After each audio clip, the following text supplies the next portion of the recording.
Welcome, everybody. We're just going to, a few people trickling in, so we're going to give it a minute before we start.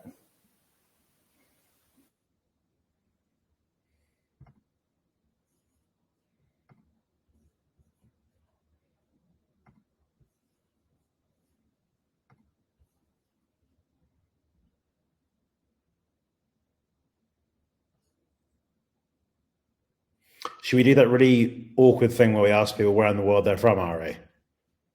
I love when people ask me that and they're like, where are you from? You seem to have an accent. Yeah, you talk funny.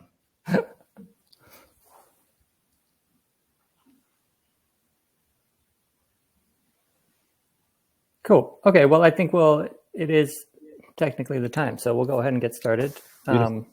Welcome, Adam. Thanks for having me, Ari. Appreciate it. And thank you to Lindsley on our side from organizing. I know it's a busy time of year for everybody, so thanks for taking some time to chat with us about LTV. So the theme really is LTV WTF. We're going to dive into what it means for different brands, and then actually really how to use the data and start to optimize.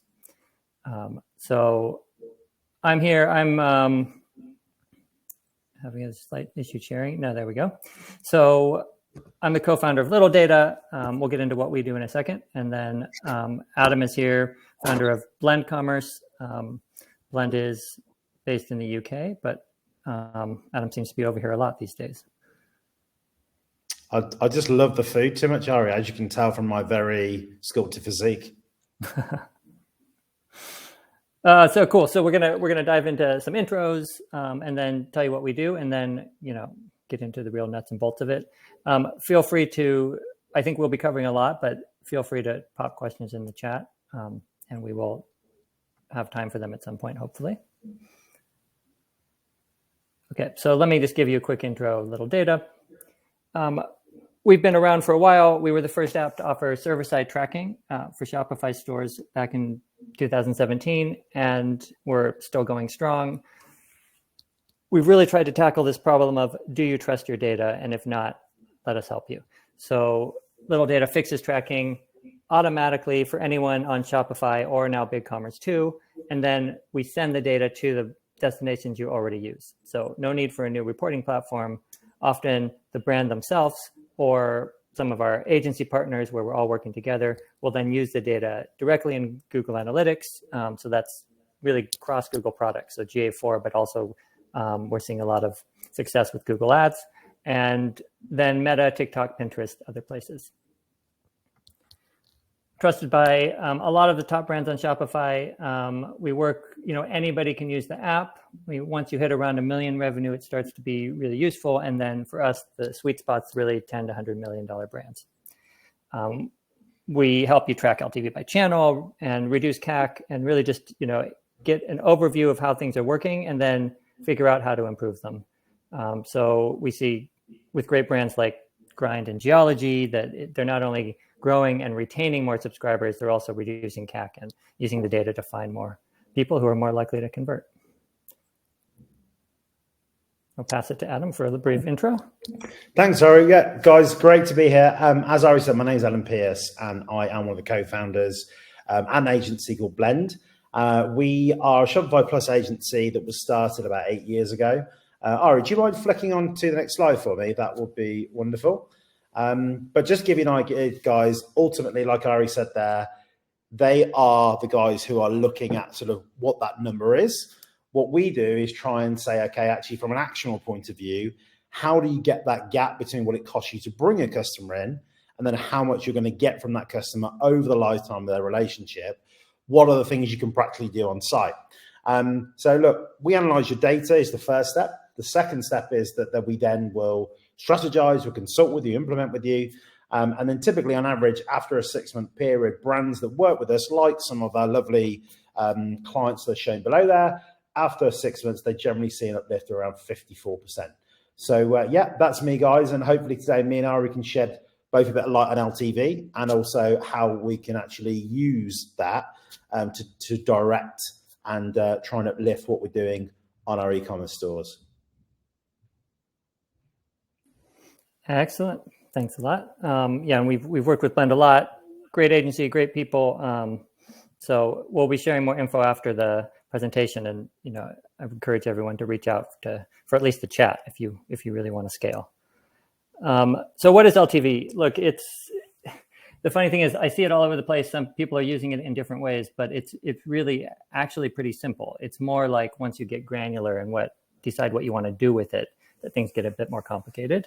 So LTV, LCV, CLTV, WTF, it's basically just means customer lifetime value. So it's the cumulative revenue, or the total revenue a customer has generated for your business.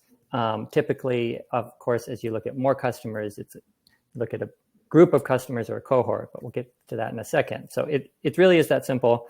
It just means that it's, how much a particular, on a user level, like how much is that customer spent with your business. So on the surface, LTV is as easy as ABC, as we like to say. Okay, so we've created this example store for the presentation, Blend Cheesemongers. Let's say that they're selling brie by subscription. It's making me quite hungry already. And that's amazing. So think of 3 mice. Okay, they're shopping online, and since you opened the store, let's, just for simplicity's sake, of course, most of us are doing a lot more than 3 orders in a year. But let's say mouse A spent 30 with you, mouse B spent 120, and mouse C spent $100. So on a very basic level, the average LTV is $83. Notice we're not just looking at average order value, because we're really looking at, on a customer level, what did each one spend, and then overall, what is the blend. And of course, this gets a little more complicated every type of information you want to get, right? So that first mouse, and again, this is sort of generalizing from the first steps that we go through during onboarding with clients as we start to track LTV and channel data more consistently, that often actually people are coming from different places and displaying different kinds of behavior. So let's say mouse A, that $30 was a one-off purchase from a Klaviyo email campaign. So maybe they, let's say, I don't know, downloaded your ebook on why brie is better if ordered online or something. And then they've been in your Klaviyo campaign for a while. Eventually they convert, or maybe right away, whatever it is, but it's a one-off $30 purchase.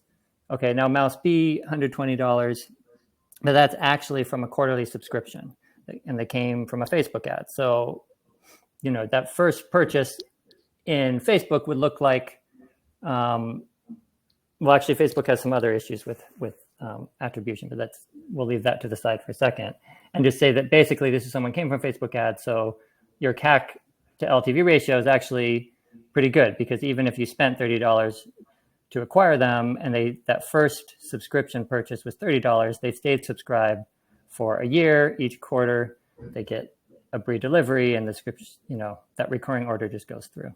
Okay, and then mouse C, $100, just loves brie. Maybe they met you somewhere. It's an really organic lead. They came on the site, they made a one-off purchase, and then 6 months later come by and get some sort of upsell. So it's a total of $100. They're not necessarily subscribed, but in that case, you'd probably want to know the purchase count and a few other things. Okay, and then keeping with the mice and cheese example, which I love, you very quickly, as you get to thousands of orders in a month, you're going to really want to dive into lots of different details. So I think of it as kind of like there is the LTV by customer, but very quickly anything that you want to add on top of that is going to create sort of new dimensions and new ways to look at the data. So, here are some examples, again, kind of blending info from a lot of the customers we work with as they start to really scale. Maybe those high LTV mice have been abandoning the cart in October for whatever reason. Maybe it could be you have rising competition. It could be they're waiting for a Black Friday sale, whatever. You don't know why, but looking at the data, you might figure that out. Subscribers from the Facebook channel tend to skip every month. This is another thing. Part of why we like to track LTV by channel is that some channels just the channel will tell you that it's performing a lot better than it really is. mice who love Afterpay. Klaviyo lovers don't subscribe, but they always purchase monthly. So with a lot of brands focusing on more on retention, we're seeing that it's really important to look at LTV by on your organic channels too. Sometimes, but we'll get into more of that in a second. And then, sometimes location data, other data, but the whole idea here is it's really important to start looking at LTV by channel and also probably by product group. So our approach at Littledata is to capture everything in GA4 and then let you decide and or your agency decide how to model the data and how to look at it. So we capture lifetime revenue, purchase count, transaction date, and Shopify customer ID, and then everything's tied back to that customer ID. So that's basically the hashed email in Shopify, so the email address. And of course, now that's very closely linked with what's going on in the Shop app.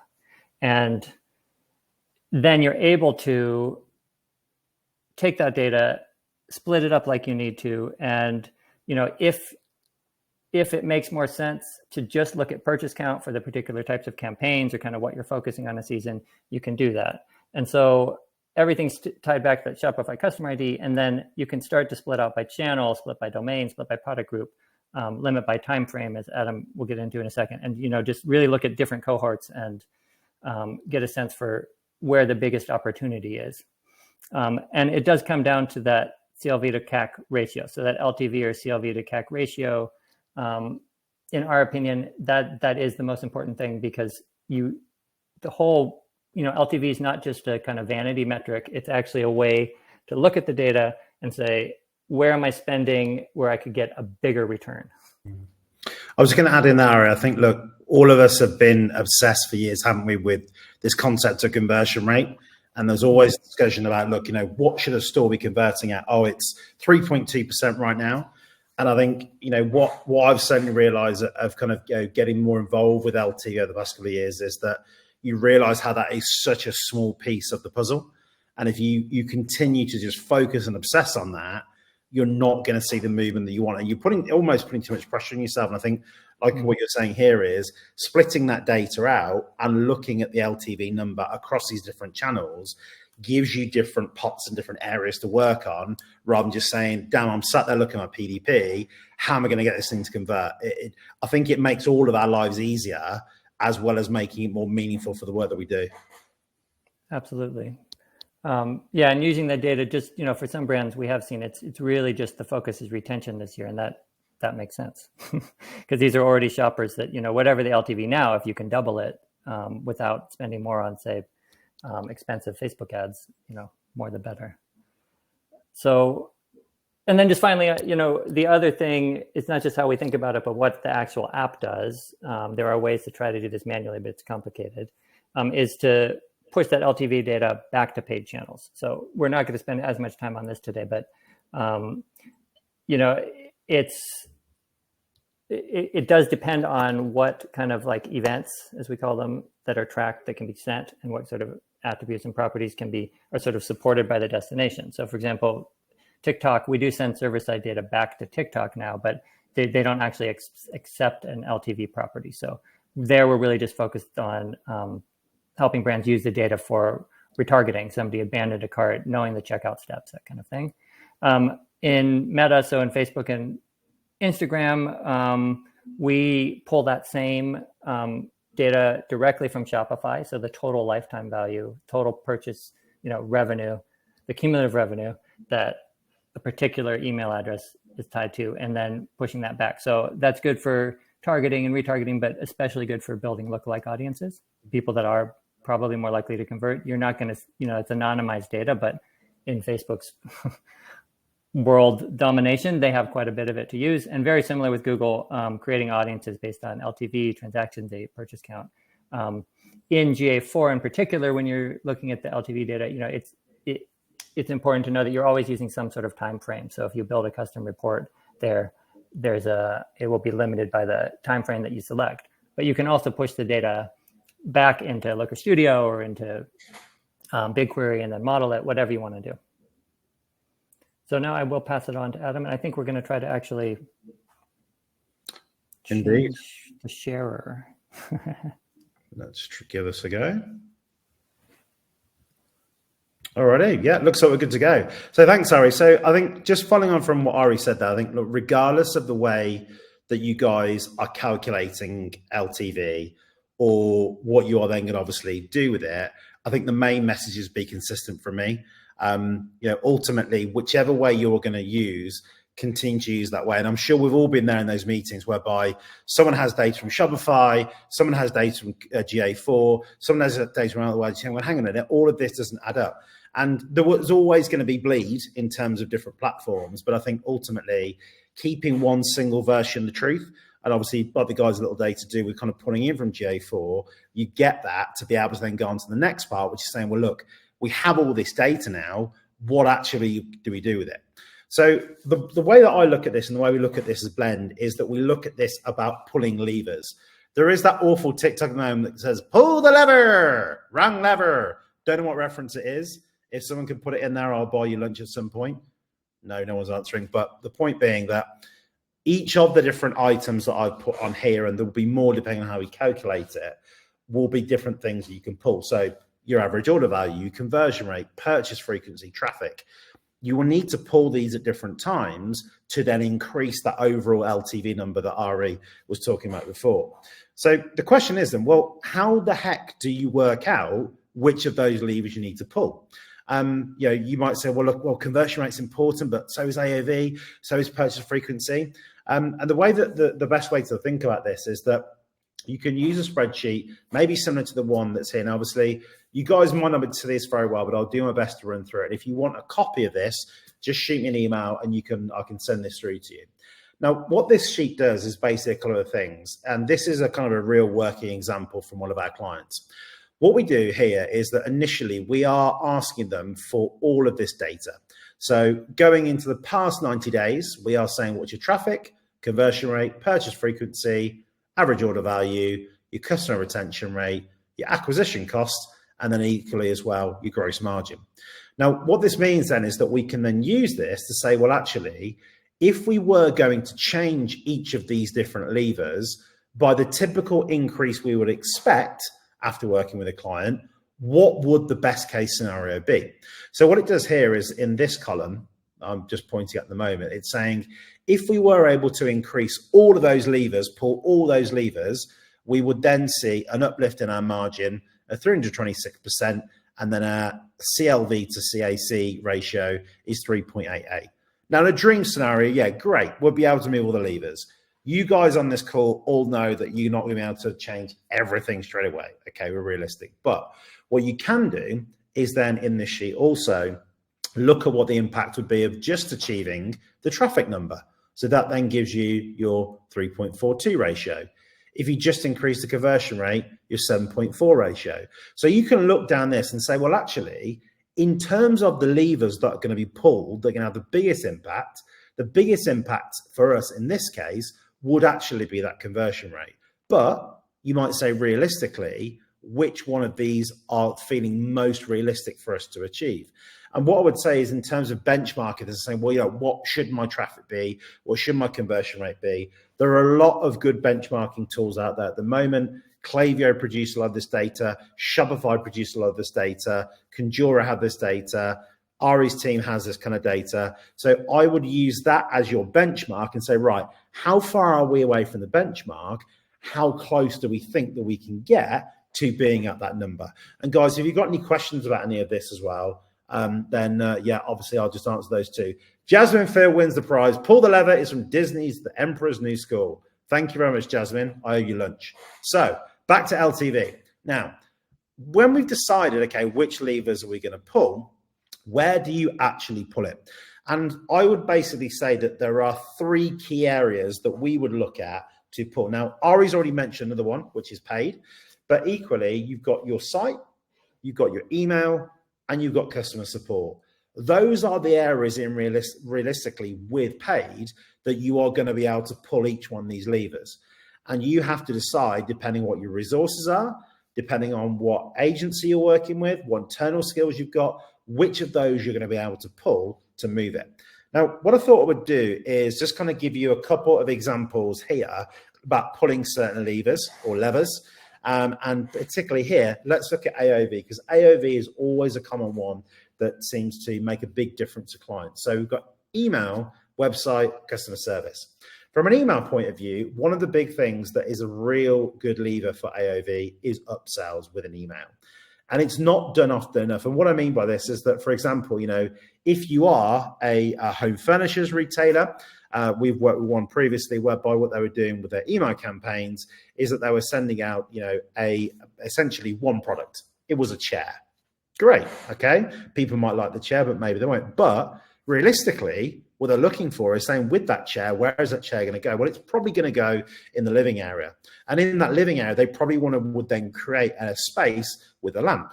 And they're probably going to want a side table to go with it. So having a create the look type email, we found works very well. And that ultimately works very well with apparel. It works well with home furnishings.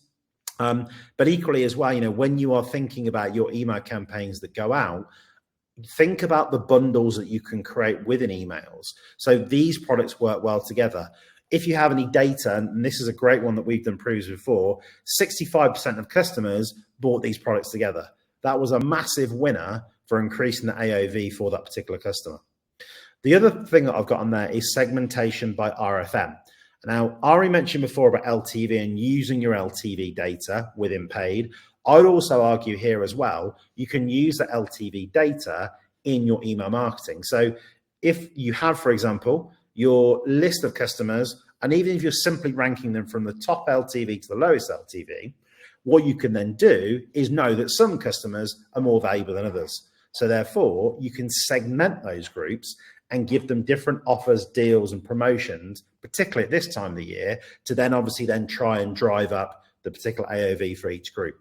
But RFM is an old concept. It's recency, frequency, and monetary. So recency, how recent they bought; frequency, how many times they bought; and monetary, the monetary value.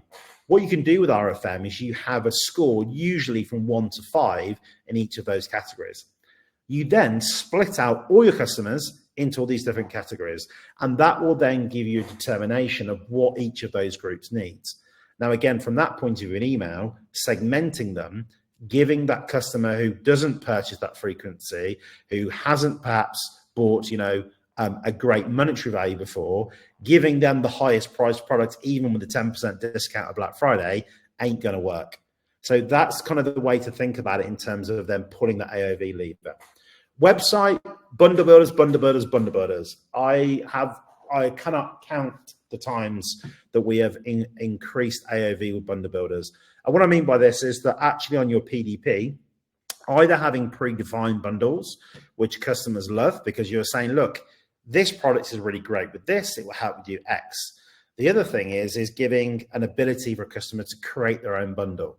So you've probably seen it before where you have essentially 4 or 5 spaces to fill to create your own bundle. Customers really resonate with that. And secondly, when it comes to bundles, if you can show them with a discount that they're going to get by building that bundle, that is also a really neat way to be able to convert them at a higher basket value. And the second part there of website is also on-site quizzes. If any of you have seen me before on any webinars or talking publicly, I love on-site quiz. And the reason I do is for 2 reasons. One is that when you create an on-site quiz, typically you can get them to convert anywhere between 10% and 30%, which of course is phenomenal. But secondly, with the on-site quizzes, you are also then going to be probably recommending them a set of products. Now, obviously, when you are a dog food company, whether you are a drinks company, a makeup company, you are getting lots of valuable zero-party data, first of all. But secondly, you are using that immediately to give that customer something that is relevant to them. Plus, and this is probably a subject for another day, you can have that data to then use in your email marketing going forward. So if Ari fills it in and we know that he loves cheese, he loves mice, he loves baseball caps, and he loves me, of course, then obviously what we can do is tailor the offers that we have for Ari differently to if I, for example, completed that quiz. And last but not least, customer service. Some of you might be saying, well, customer service, how do they get involved in this? Well, having those bundle offers for your customer service team is a really valuable thing to have. And whether that is automated, or whether that is just having the knowledge in the CS team is really helpful. So a lot of customers that we work with, they will tend to use Gorgeous, and they will have that as their main way of actually managing the customer service. But again, if you think about the type of queries you might get through your on-site chat, a lot of the time they are help questions. Does this product do X? Will I be able to do Y with this thing? If you then are arming your customer service team with that information about the bundles and allowing them to, gently push them, that also has a really good impact on AOV. And the final part there is your support based on RFM. So what I mean by this is that if you, again, have that segmented list, that group of customers by RFM, there's not really much point on giving priority support to someone who hasn't bought that recently frequency from a merchant point of view. But for example, if you have a lot of tickets and then there is a customer in there who has a higher RFM score, serve them first. Because for you, that makes sense. That's going to get you to the point where you are going to bring more revenue into the business and ultimately, like we've seen here, increase the AOV. I'm curious, Adam, if you've seen if you expect any trends, or you've seen them last year around Black Friday, Cyber Monday, where frequency, where you might throw some of this stuff out the window or kind of change the focus. Yeah, I think the thing with Black Friday is, and at peak in general, is that we, as an agency, try and reduce the ad spend during that period for customers. We don't do paid ads as an agency, but what we are trying to do is, so all the customers that we have at the moment, we have been essentially preparing them for Black Friday by a number of different things in recent months. So one is on-site quizzes to your existing list. So if you've recently had an on-site quiz and using some Octane AI, send that out to your existing list, and you guys have still got time to do this. Get the data from them to allow you then to better segment and give better offers to your existing list. A lot of people think with on-site quizzes that you can only do that on-site. No. You can send it out to your list, get them to do it, and then segment them better.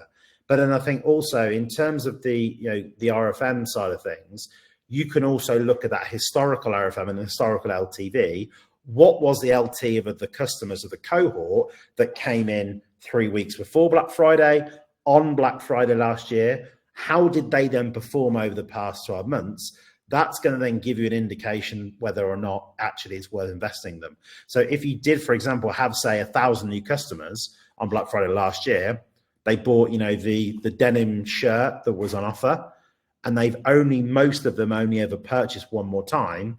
Is it really sinking thousands of dollars into those ads, bring them back again? Probably not. So I think that's the way to think about Friday. Use the data you've got already and use your existing customers to learn more about them to be able to sell them through the non-paid channels. Great. Yeah, very interesting. Yeah, and we've seen that too. I think a lot of our merchants, given the current climate, have been looking back at that last sort of 12 months of data. I mean, that's where LTV comes in for sure. Mm-hmm. And saying, really which channels, leaving aside discounts completely, is it where the people that are more likely to actually be, advocates for the brand, basically?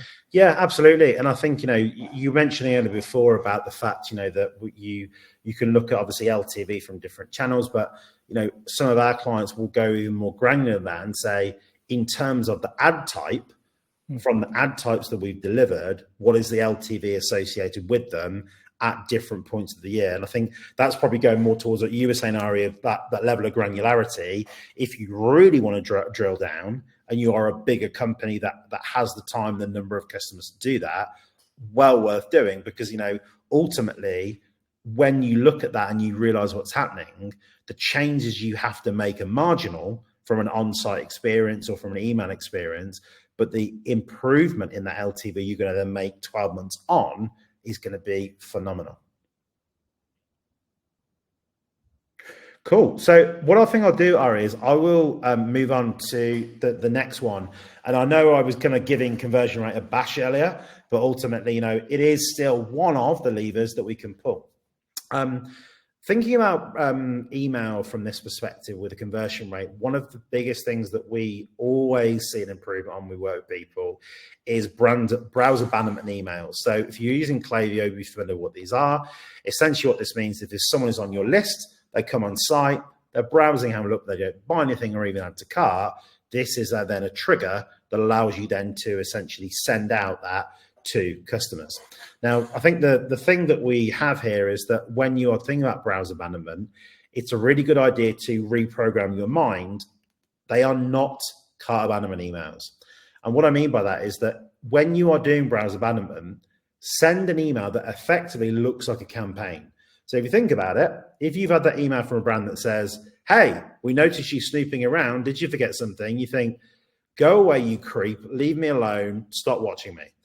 On the other hand, if you have been looking at that lovely yellow chair that I've been looking at the moment, that I've got my eye on from a very well-known furniture retailer in the UK, if they send me an email which effectively looks like a campaign, show me all the benefits of it, show me it in different lighting, show me in different settings, yes, okay, I'll think, oh, that's good. I'm actually interested in this chair. Great, I'm going to have a look at it. You've got much more chance of getting throughput on conversion on that than hey, we notice you snooping around, because let's face it, nobody likes to be spied on. I think the second thing there on websites is twofold.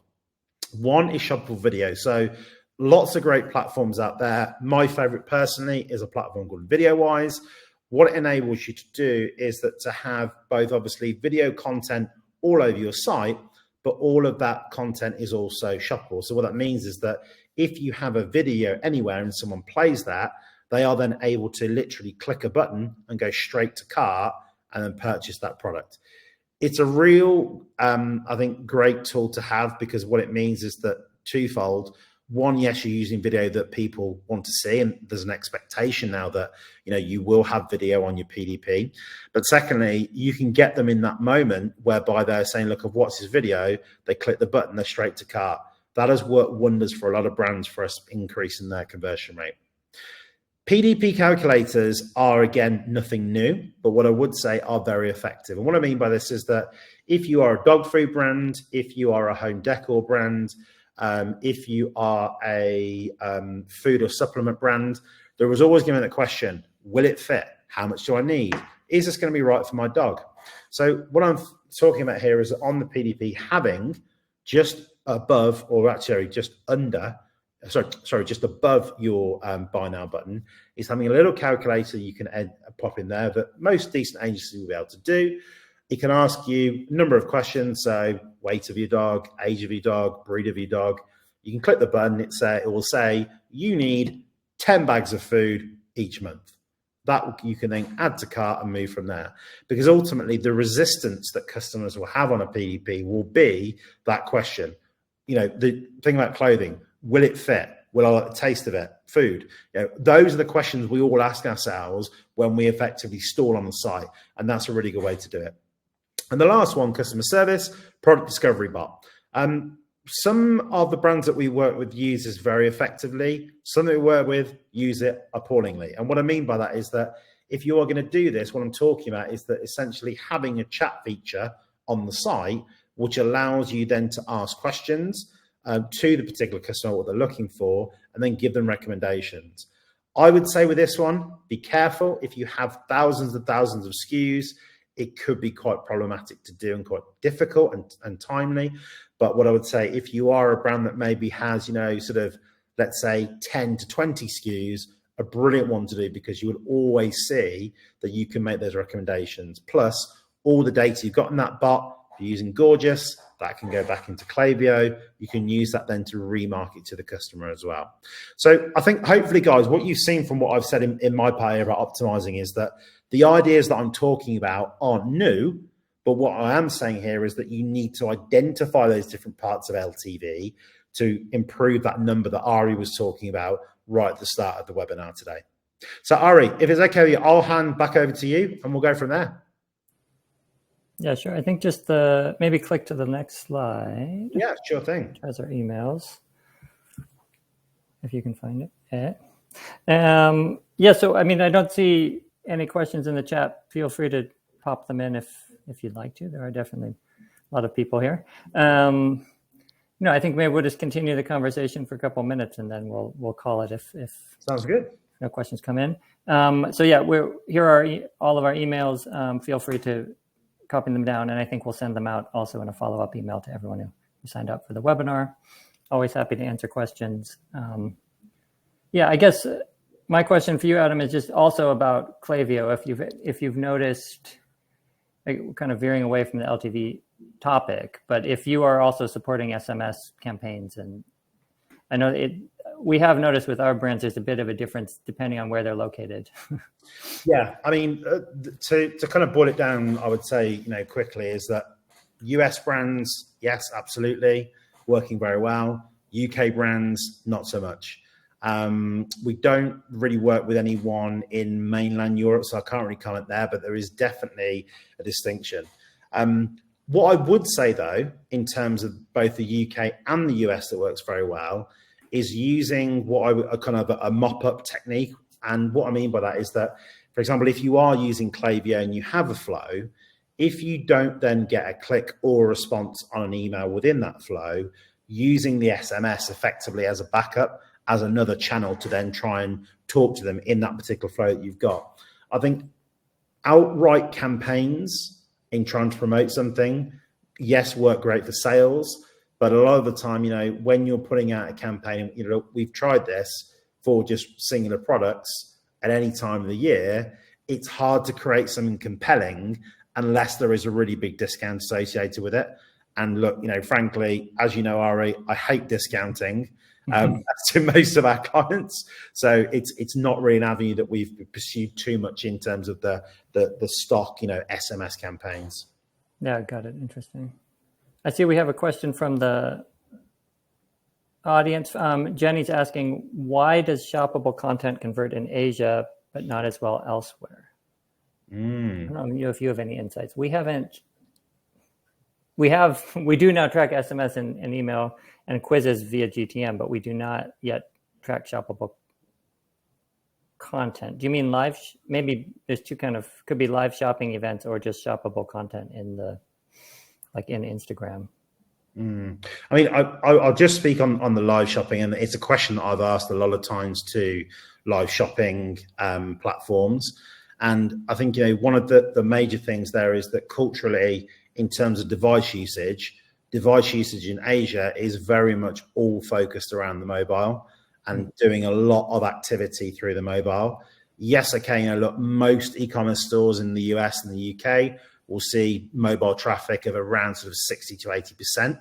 But nonetheless, you are still then dealing with a good chunk of people there who are coming on mobile. And I think also, there's probably I would say a skepticism maybe in live shopping at the moment, in the sense of, look, what am I being sold here on a site? But that is definitely changing when it comes to TikTok. And what I'm interested to see is that will this trend in TikTok shop and the live shopping activity we're seeing there then translate onto stores itself? There are some great apps out there that are doing it, but whether that's taken off yet, it's not something that I've seen has been a massive growth area. I'm not sure that answers your question, Jay-Z, or not. But thank you for the question and the answer. Yeah, great. Okay, well, I think we'll say thanks to everybody for joining. We really appreciate your time. You can always watch the replay and reach out with any questions. Thanks, guys. And have a happy Black Friday, Cyber Monday. Cheers.